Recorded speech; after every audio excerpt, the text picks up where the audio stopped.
It's Humboldt State tonight. It's JB Mathers, joined now by the head coach, Rob Smith. Coach Smith, you guys took on a very good Central Washington team.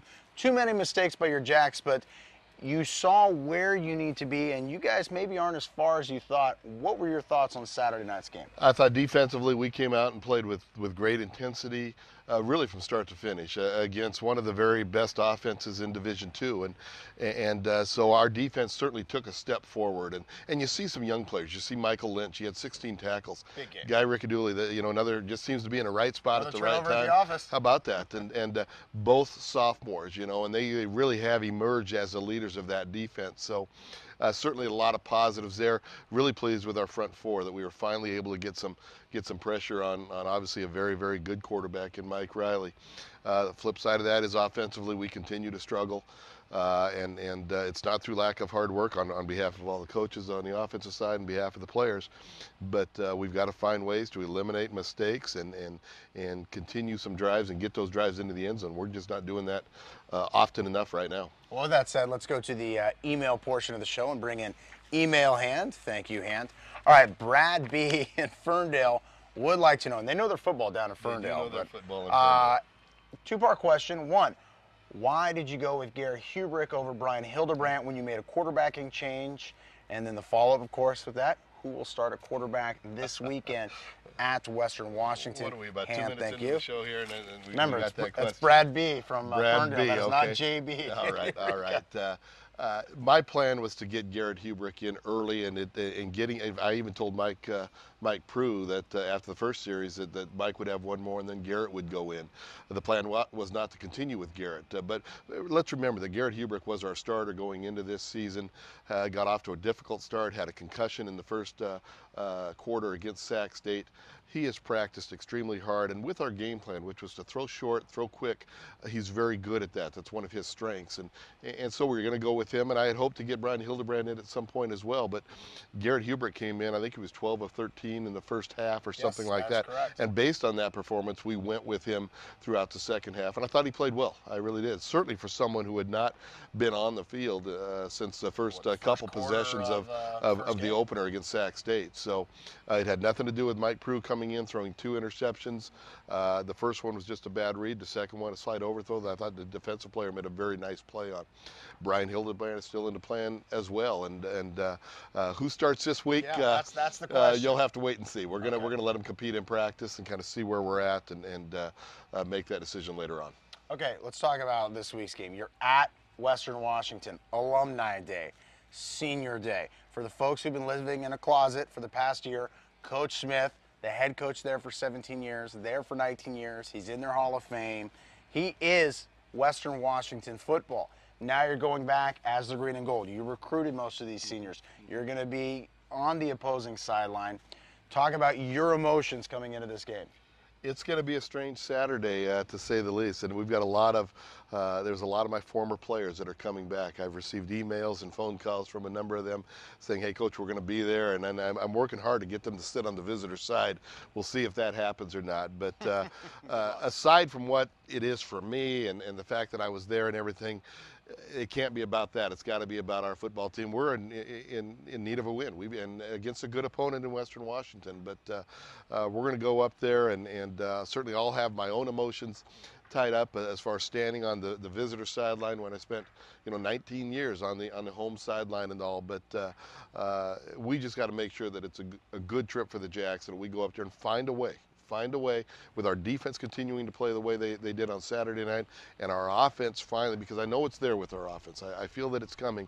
Our offense doing their part to put a full game together. Is it going to be tough to stay focused when hey, come to our alumni party, Coach, come have lunch with me, Coach this, Coach that, but in the end, this isn't a homecoming. This is a football game for Humboldt State. Exactly right. And I tell our players that, that every road trip is a business trip, and certainly that applies to coaches as well. And I'm going to the place that, both my kids were born in Bellingham. It was home to Wendy and I for, our entire marriage up till, just a short while ago.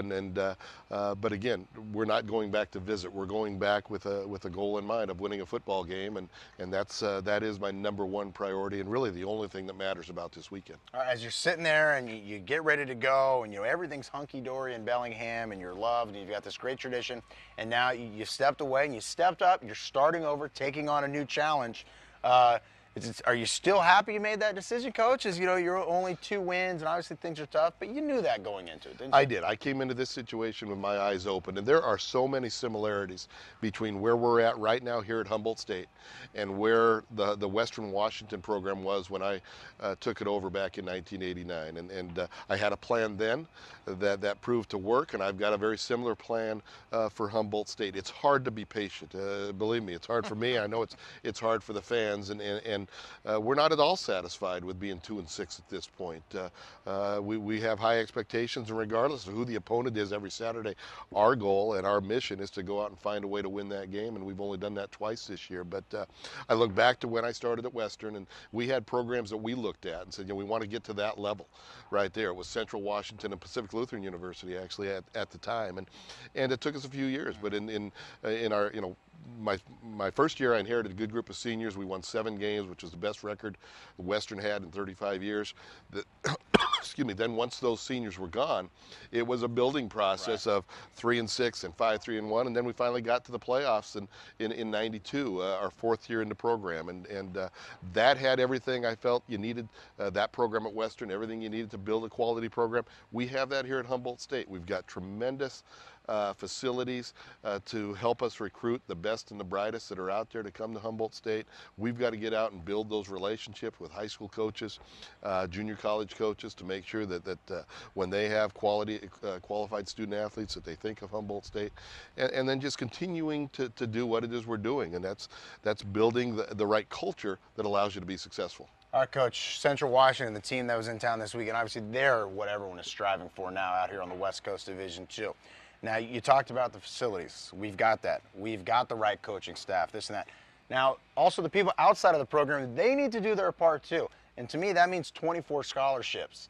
What is it going to take to raise money so when you call a kid down in Fresno and you want him to come to Humboldt State, you can say, kid, don't worry about your tuition. Don't worry about your books. Humboldt State's got that. Here's where we're at. The Division II maximum for scholarships is 36 for right equivalencies. The Great Northwest Athletic Conference has capped scholarships at 24. Most of those schools in the GNAC, Western Washington, Central Washington, Dixie State, Western Oregon, they're at or near the 24. We're less than half of that right now here at Humboldt State. It's going to take a collective effort. I've said that many times. It takes the head coach, myself, getting out and selling this program and letting them know that, hey, we do need their help. And then we need an individual, and everything helps. It doesn't matter if it's small or large. We'll take it. We need the alumni to get on board. And part of my job, I feel, is to go back, is to develop programs that reattach the alumni back to their program.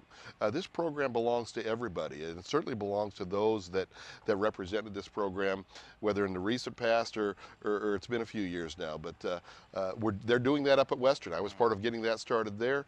We'll do it here at Humboldt State. That's my goal. All right, Coach, thank you. And don't forget, this week at Western Washington, Brad Hunkins is coming up. Is this a good kid? Brad's a great kid. He's going to be a great coach. His grandfather is a coach. He'll be a good one, too. All right, Brad Hunkins is coming up next right here on Humboldt State Tonight with me, J.B. Mathers.